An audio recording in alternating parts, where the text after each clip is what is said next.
For over 1,000 years, people from all over the Mediterranean have traveled to a small island in the Aegean Sea. Among them are kings, philosophers, military leaders, and ordinary sailors. All come for the same reason: to be initiated into mysteries that no one is allowed to reveal. Even the greatest historians of antiquity refuse to talk about what they saw.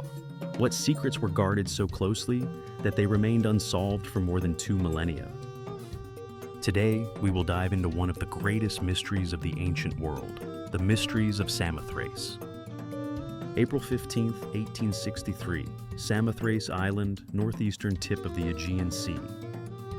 Charles Champollion, the French vice-consul in Edirne, climbs a rocky slope covered with bushes and pieces of marble. With him are a dozen Greek workers hired from a neighboring village.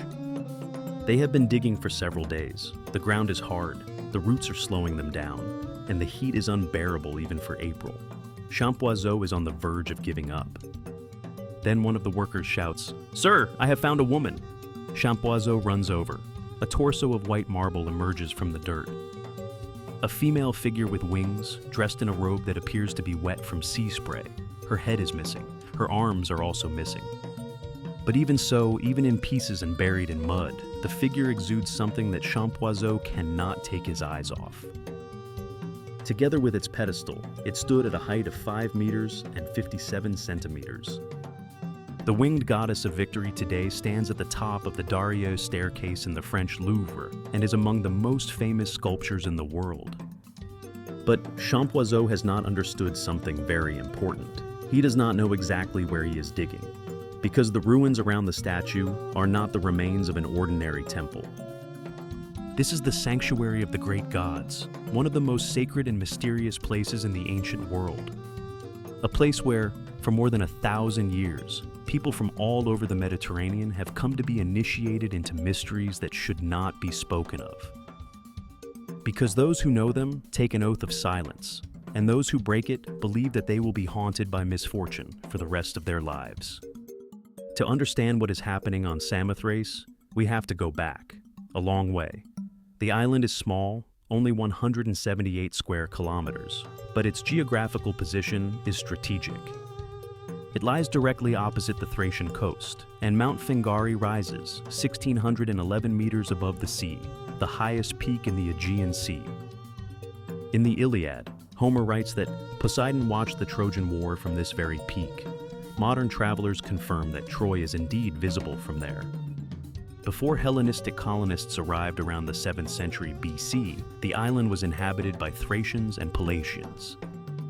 And here's the key point. When the Greeks came, they didn't impose their own religion. They found something that already existed. A cult so ancient that even the names of the gods are not Greek. Instead of destroying it, they accept it, adapt it to their world, and dress it in Hellenistic clothes.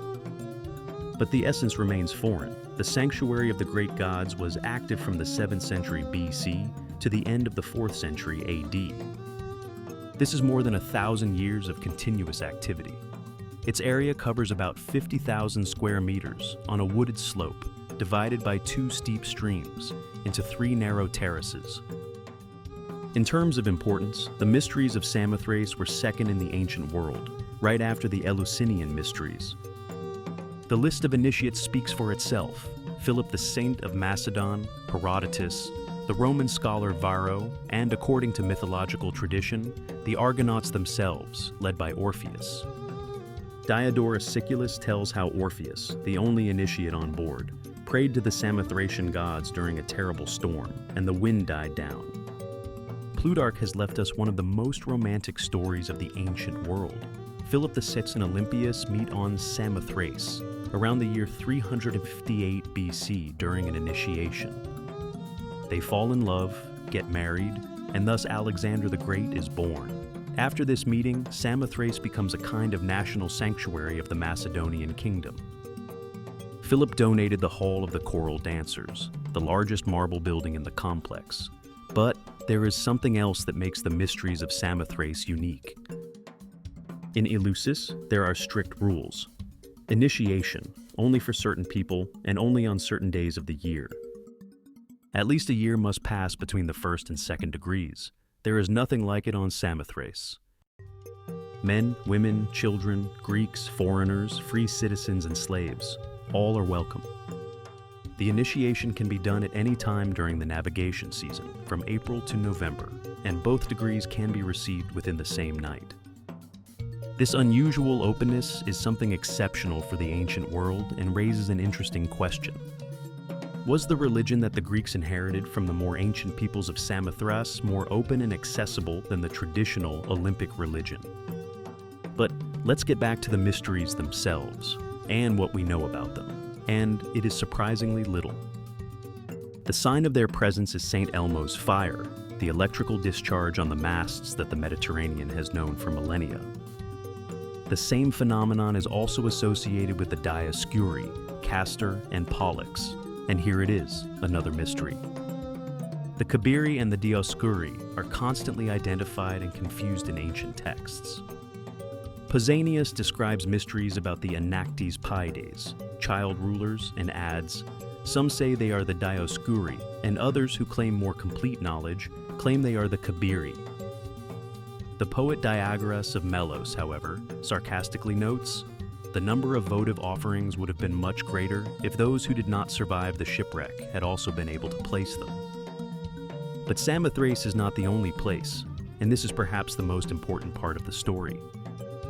On Lemnos, the volcanic island home of Hephaestus, there is perhaps the oldest Kabirian temple, founded in the late 8th or early 7th century BC. The rituals there are nocturnal and illuminated by lamps. At Thebes in Boeotia, the Kabirion was discovered, a sanctuary with extremely strange ceramics. The vessels depict caricatured, deliberately grotesque figures, gods and heroes depicted as club-footed and dwarfs. Odysseus, Circe, Cadmus, all ridiculed in scenes that resemble farces. This pottery, the last black figure tradition in Hellenistic Greece, is found mainly at Cabriona. And in Scythopolis, the capital of the Odrysian kingdom, in Thrace, a Samothrakion was discovered, a temple of the Kabiri, with the largest ceremonial hearth found in Thrace.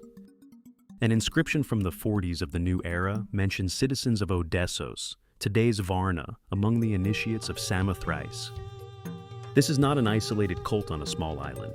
It is a network spanning the entire Mediterranean, from the Thracian continent to the Aegean Islands, from Asia Minor to Rome.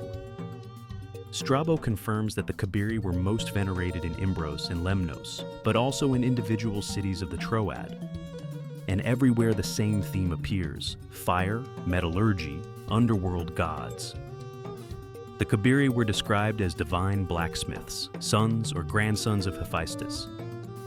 Non names them by name, Alcon and Eurymedon, and depicts them as warriors with eyes from which sparkles shine, from the red smoky flame of their father.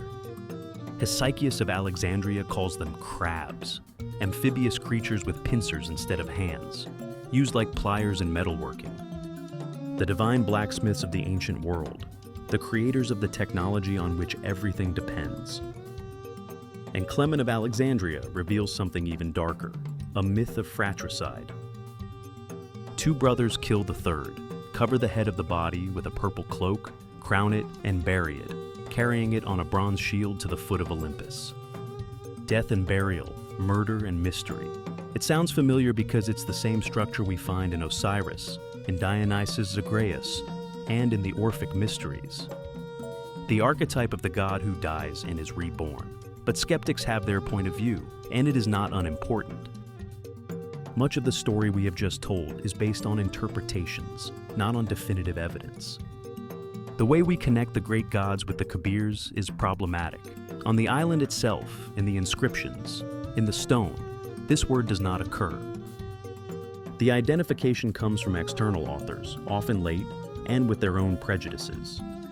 Susan Gettle Cole, author of the seminal monograph Theoi Megaloi, argues that there is no solid evidence that the Samothracian gods were ever called the Kabiri, the Samothracians themselves. The reconstruction of the rituals, with the degrees, the blindfolds, and the confession, comes mainly from Carl Lehmann, who extrapolated from architectural features.